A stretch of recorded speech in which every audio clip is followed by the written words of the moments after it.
Hello friends, welcome back to my channel. আমি পারমিতা। আমার চ্যানেলে আবার একটা নতুন ভিডিওতে তোমাদের স্বাগত। ইন্টারনেটে ভুটান লিখে সার্চ করলে প্রথমেই যে ছবিটা আসে সেই টাইগার নেস্টের গল্প নিয়ে হাজির হলাম এই ভুটান সিরিজের অন্তিম পর্বে। তাই ভিডিওটা স্কিপ না করে শেষ অবধি দেখার অনুরোধ রইল। তাহলে চলো আর দেরি না করে ভিডিওটা শুরু করা যাক। আমরা বেরিয়ে পড়লাম টাইগার নেস্টের উদ্দেশ্যে। আজকে আমাদের হাইকিং করার দিন। আমরা পাহাড়ে উঠবো হেঁটে। কালকে আমার পাটা মুচকেছে, দেখা যাক কতটা আমি হাঁটতে পারি। তো চলো তোমাদের সব কিছু দেখাবো।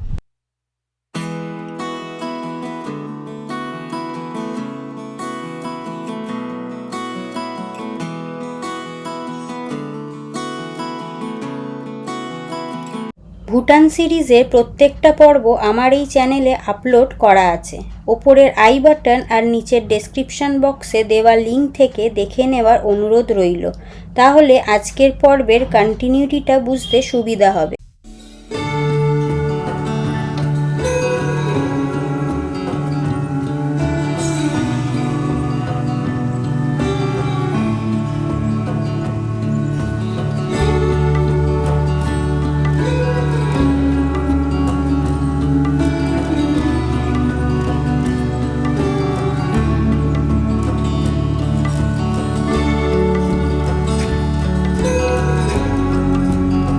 আমরা ভুটান ট্যুরটি করেছিলাম ট্যুর কিংডমের সাথে।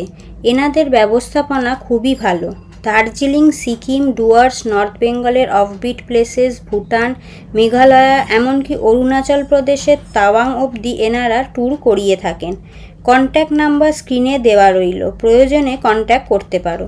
বন্ধুরা, আমরা এসে গেছি টাইগার নেস্টের নিচেই। যে এখানে দেখতে পাচ্ছ আমার পেছনে সব গাড়ি দাঁড়িয়ে আছে। এই অবধি গাড়ি আসবে। এইটা হচ্ছে আমাদের গাড়ি। এই অবধি গাড়ি আসবে, এরপর পুরোটা হাইকিং করে উঠতে হবে। তো চলো, তার আগে টিকিটটা কেটে নিই। 1000 টাকা পার হেড টিকিট আছে। এই যে এখান থেকে টিকিট কাটতে হবে। টিকিট কাটতে গেছে এখন। এই হচ্ছে পুরো জায়গাটা।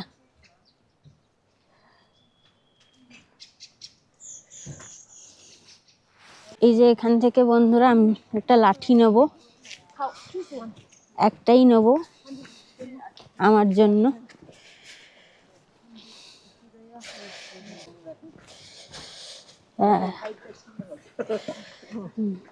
এটাই লাগে, এত বড় নিয়ে লাগবে। পাতলা নেবে একটু? পাতলাও নিলে হবে।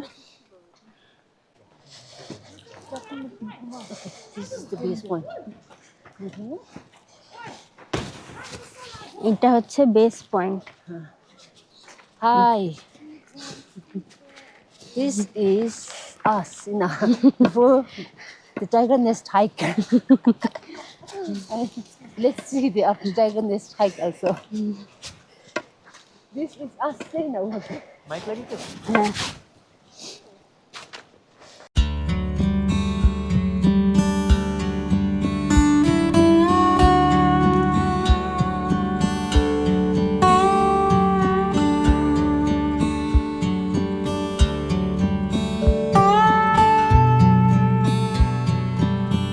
বন্ধুরা, এই যে দেখতে পাচ্ছ এখানে ঘোড়া আছে। ঘোড়া করেও তোমরা যেতে পারো।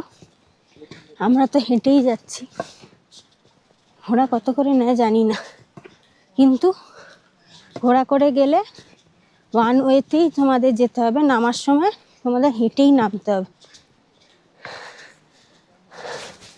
আমি তো এইটুকুনি উঠে হাঁপিয়ে গেছি। ওরা কত আগে আগে এগিয়ে যাচ্ছে। আজকে আমাদের গাইড ম্যাম তার বোনকে নিয়ে এসেছেন আমাদের সঙ্গে, সেও যাচ্ছে।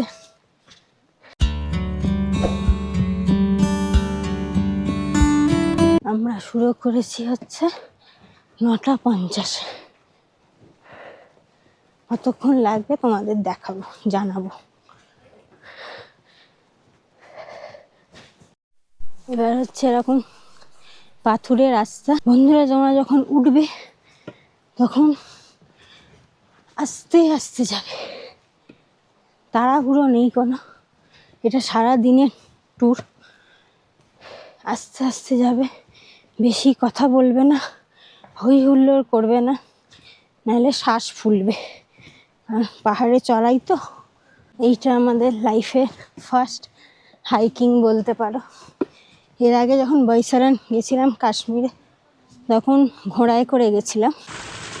এই দেখো বন্ধুরা, এর ভেতরে পেয়ার হুইল ঘুরছে আর এখান দিয়ে জল বেরিয়ে আসছে। কি সুন্দর সিস্টেম।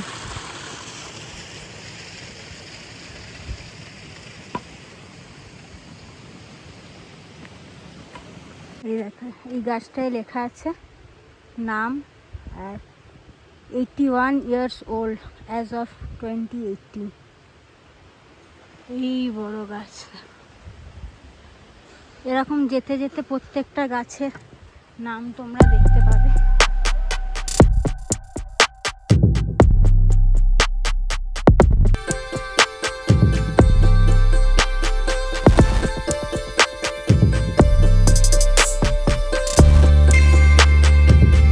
এই দেখো, এখান দিয়ে এরকম উঠে উঠে যেতে হবে, ধাপ ধাপ করা আছে। এখানটা আবার একটু সমতল আছে, যে দেখতে পাচ্ছ। আমরা অনেকটা উঠে এসেছি।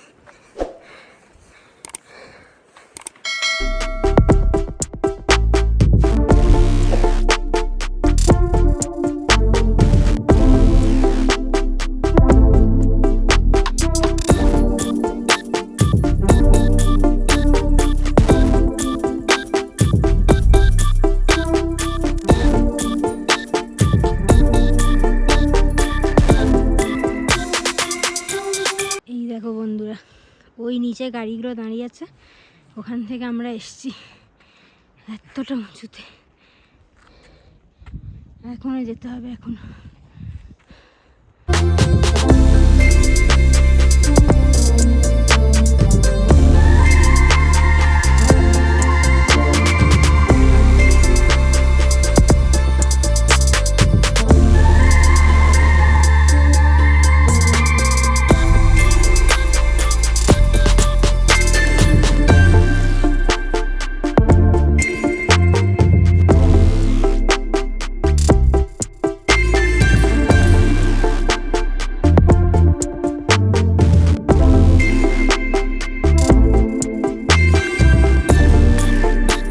এই দেখো, ঘোড়া যা করে যাচ্ছে।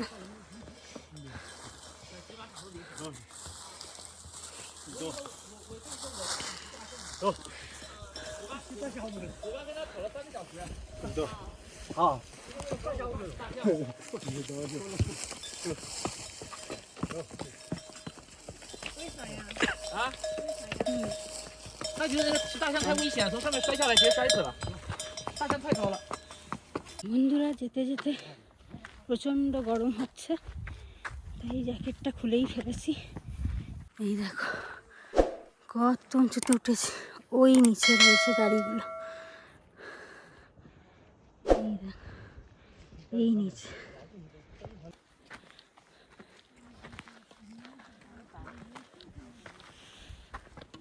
এই দেখো বন্ধুরা, রডোডেনড্রন গাছ 103 বছর পুরনো।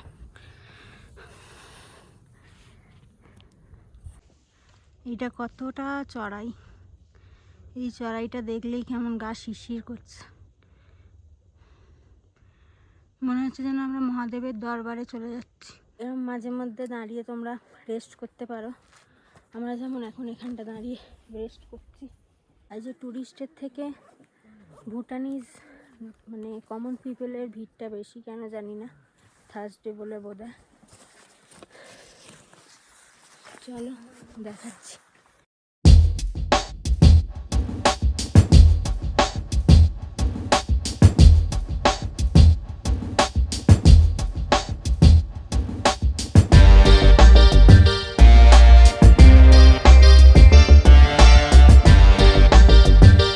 দেখো বন্ধুরা, এইখানে এখনো যেতে হবে, অনেকটা এসে গেছে, প্রায় কাছাকাছি। এখন বাজে হচ্ছে 10:53, 1 ঘন্টায় এতটা এসে গেছে, এখনো 1 ঘন্টা লাগবে।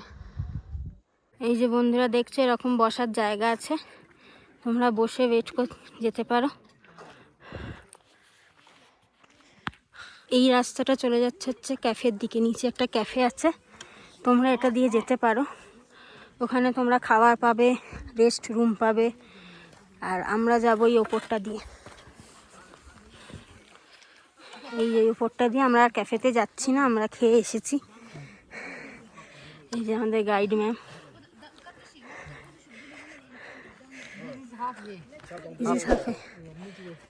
এই যে আমরা হাফওয়ে এসে গেছি। এই দেখো, এই যে বন্ধুরা, এটাই হচ্ছে সেই ক্যাফেটেরিয়া। এখান থেকে ঘুরে আবার এদিক দিয়ে আসতে হবে।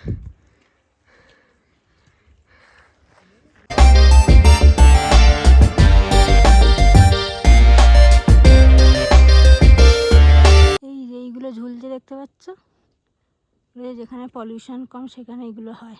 এখানে একটা রিকোয়েস্ট, আমার এই ভিডিওটা এত দূর ভালো লেগে থাকলে ভিডিওটা শেষ করার আগে নিচের লাইক বাটনটি অবশ্যই প্রেস করে দিও। আর যারা এই ভিডিওটির মাধ্যমে প্রথমবার আমার এই চ্যানেলটি ভিজিট করছো, তারা প্লিজ চ্যানেলটি সাবস্ক্রাইব করে পাশের বেল আইকনটি ক্লিক করে রেখো, যাতে আমি কোনো ভিডিও আপলোড করলে তোমরা ইজিলি তার নোটিফিকেশান পেয়ে যেতে পারো।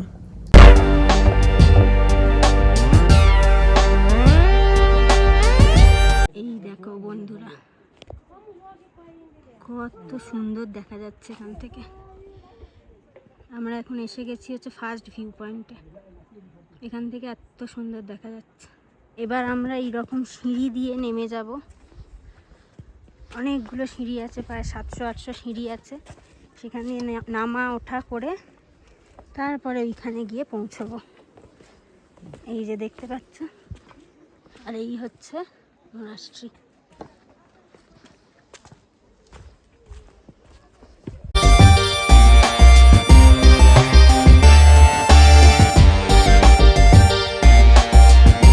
এই দেখো বন্ধুরা, সবাই নামছে। এরকমভাবে নেমে নেমে যেতে হবে, আবার ওখানে গিয়ে ওঠা আছে। আর এইরকম ভিউ, এই দেখো একদম সামনে চলে এসেছে। এই যে ওয়াটারফলের কাছে এসে গেছি আমরা। এরপর আবার উঠে ওই হচ্ছে মোনাস্ট্রি, আমাদের ওই অবধি যেতে হবে।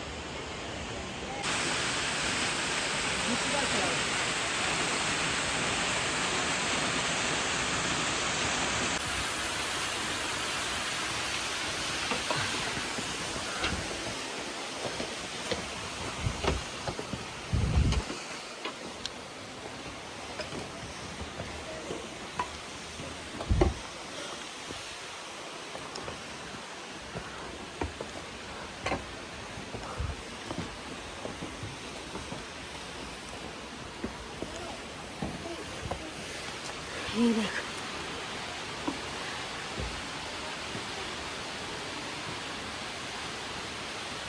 তো বন্ধুরা আমরা এসে গেছি। এখানে আমাদের লাঠি, ব্যাগ সব জমা দিতে হবে। এই যে দেখতে পাচ্ছ, সব জমা দিয়ে যেতে হবে। ভেতরে ফটোগ্রাফি, ভিডিওগ্রাফি অ্যালাউ নেই, তো তোমাদের তো দেখাতে পারবো না।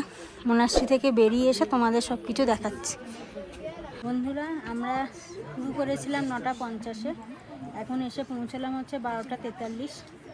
মোটামুটি ওই ধরে রাখো 3 ঘন্টা মতো লেগেছে আমাদের। যেরকম স্পিডে হাঁটবে সেই অনুযায়ী সময় লাগবে, তবে আমি বলবো আস্তে আস্তে হাঁটাই ভালো, সময় নিয়ে বেশি তাড়াহুড়ো না করাই ভালো। বন্ধুরা, আমরা চলে এলাম মোনাস্ট্রি দেখে।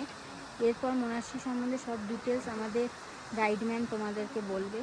Right now we are here at Tiger Nest. So this place, it is 8 kilometers from the base point, Porosendona. So Tiger Nest, if I derive the name Tigris, tiger, actually it is not a tiger nest. We call it as a Porotaksang. So the reason why we call it as a tiger nest means Guru Rinpoche, when he was in the eastern side of Bhutan, he came from the eastern side of Bhutan to this place. So this place is blessed by Guru Padmasambhava. So while he was in eastern side of Bhutan, there is a king called Sindhuraja.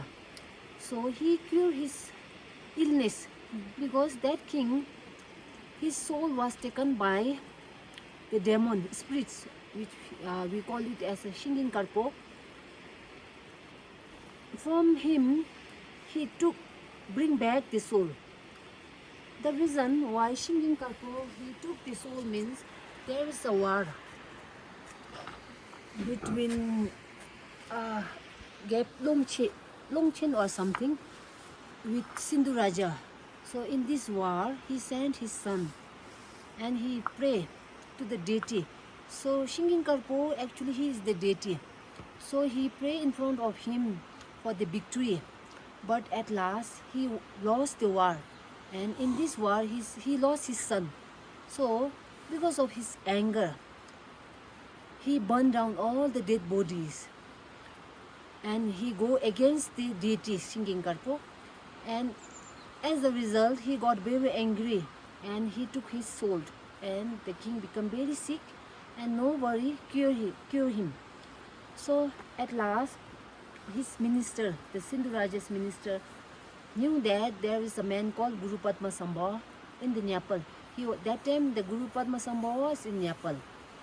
So he informed the king that there is someone called Guru Padmasambhava, so he may able to cure your sickness.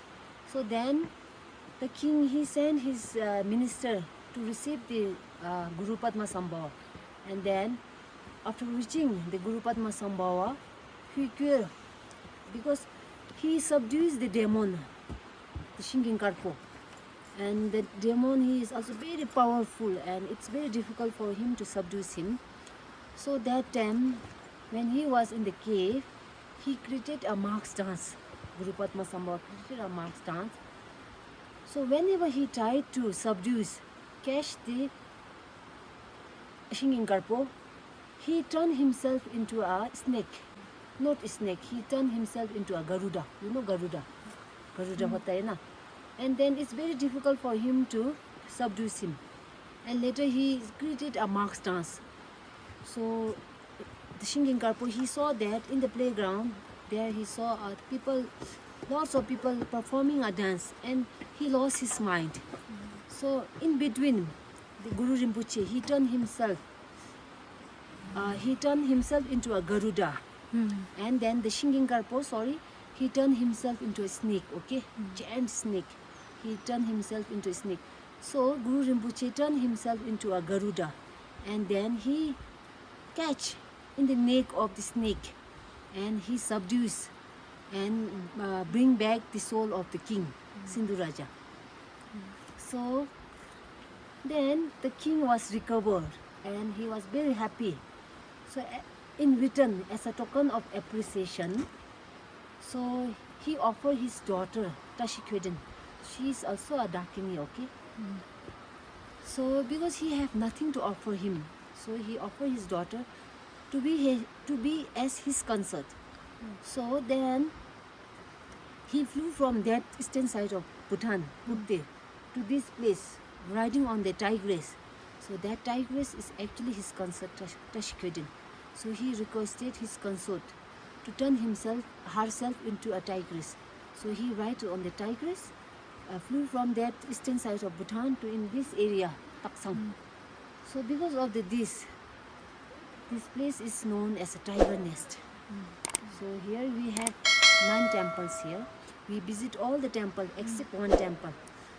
So inside the temple, all the statue was the Guru Padmasambhavas. We have 8 manifestations of Guru Padmasambhava, meditation cave of Guru Dorji Dolo. Guru Dorji Dolo is one of the manifestation, wrathful appearance of Guru Padmasambhava, and we have a Queenbrae, the assembly hall. We have a self-speaking of Guru. We have a God temple of longevity. We have a temple of wealth. So we visit all this temple.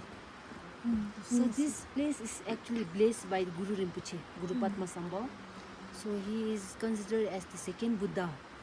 He arrived in this country in the 8th century. So he promised to Buddha that in the absence of Buddha, he will keep his teaching alive and he will spread his teaching, the teaching of Buddha.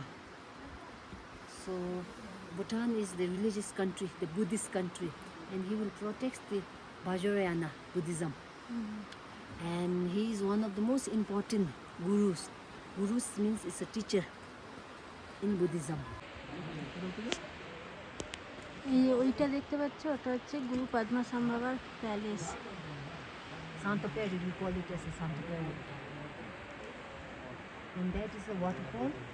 We call it as a Shelkar Sachu.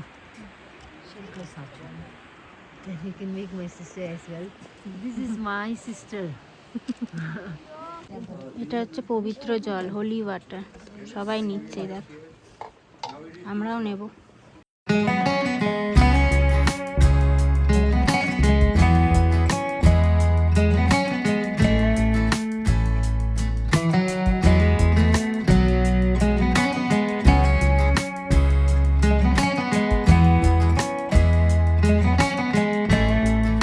আমাদের ভুটান সফর শেষ। এবার আমরা ফুনসিলিংয়ের পথে যাচ্ছি। এখন ঘড়িতে বাজে হচ্ছে 7টা। আমরা বেরিয়ে পড়েছি। পারো থেকে ফুনসিলিং 5 ঘন্টা মতো লাগবে, 165 কিলোমিটার। তো চলো, পথে কিছু জিনিস দেখবো, সেগুলো তোমাদেরকে দেখাবো। দেখিয়ে তারপরে আমরা ডিরেক্ট ফুনসিলিং চলে যাব। বন্ধুরা, আমরা এখন এসেছি হচ্ছে পারো এয়ারপোর্টে। তো চলো, এই যে দেখতে পাচ্ছ আমার পেছনে হচ্ছে পারো এয়ারপোর্ট। এখানে দুটো প্লেন দাঁড়িয়েও আছে, তোমাদের দেখাচ্ছি। এইটা পুরো রানওয়ে, দেখো এখান থেকে এসছে এসছে এসছে এসছে এসছে এই ওই দূরে চলে গেছে। এখানে দুটো প্লেন দাঁড়িয়েও আছে। এটা হচ্ছে সব থেকে ডেঞ্জারাস এয়ারপোর্ট, কারণ এই সব পাহাড়কে ঘুরে ল্যান্ড করা খুব টাফ। প্রচণ্ড ঠান্ডা, গলা ধরে গেছে আমার। চলো, বেশিক্ষণ এখানে থাকবো না, আমাদের নিচে নামতে হবে।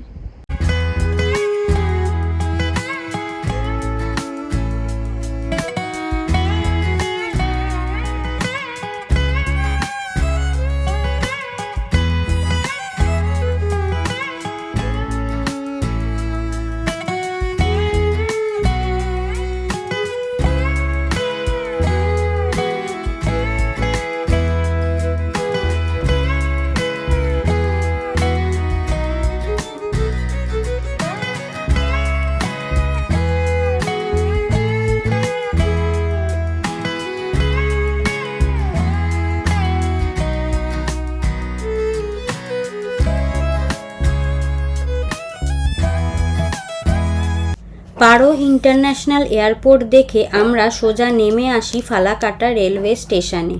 আর সেখান থেকে কামরূপ এক্সপ্রেস ধরে আমরা পৌঁছাই হাওড়া। আর এখানেই শেষ হয় আমাদের ভুটান ট্যুর। আজকের পর্ব তোমাদের কেমন লাগলো কমেন্ট করে জানিও। আর ভালো লেগে থাকলে নিচে লাইক, শেয়ার আর সাবস্ক্রাইব বাটনটা প্রেস করতে একদম ভুলো না। খুব তাড়াতাড়ি নতুন কোনো জায়গার গল্প নিয়ে হাজির হব। সবাই ভালো থেকো, সুস্থ থেকো।